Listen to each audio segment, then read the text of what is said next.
Chris Evans, a talented actor, a smart thinker, and still my favorite Avenger.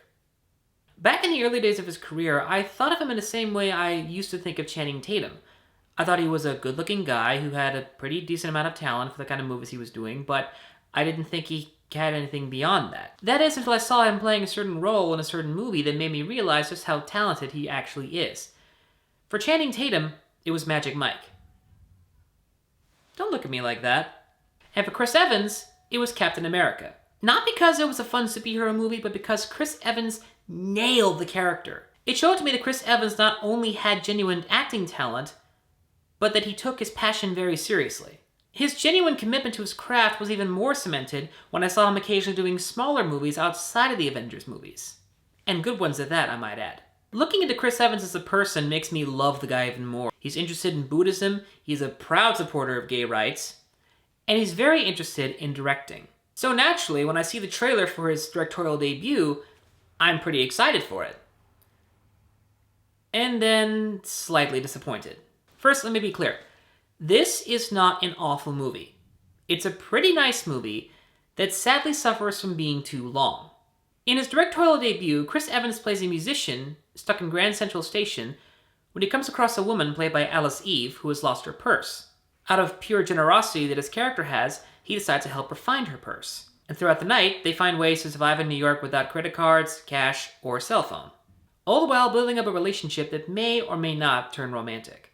And that is all I'm going to say about the story for now. This is an ideal setup for a very good character piece, and for the most part, Chris Evans and Alice Eve have genuinely good chemistry, and Chris Evans does make a pretty good director. Unfortunately, I still get the impression that his directing skills need some more polish before he actually makes another movie as a director. Hear me out. The story in the movie is good, and the script, for the most part, is okay, and Chris Evans clearly knows how to deal with actors. The problem is, I get the impression he doesn't quite know how to judge a script properly. At least not yet. As I said before, the main problem this film has is that it's too long. The events that happen in the story and the way the story progresses should really only be 40 minutes. And coincidentally, the film is really only good in the first 40 minutes. The rest of the film sort of drags its heels towards the end.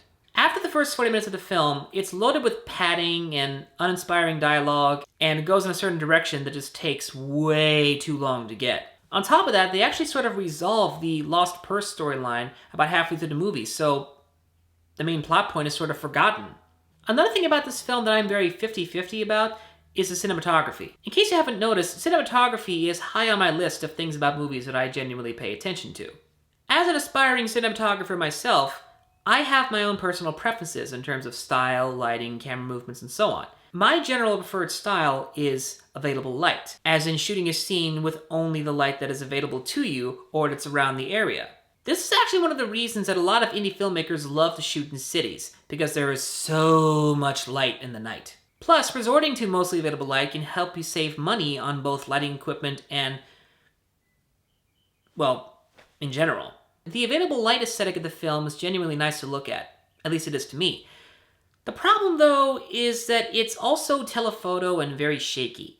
I'm not fond of using telephoto as in extreme close-up lenses handheld, as it creates that awkward, subtle shakiness that may or may not be intentional, but regardless is just sort of cumbersome to watch. I get that it's supposed to create a feeling of you're actually in the scene immersion, but honestly, all it does is make me wish they used stabilization techniques.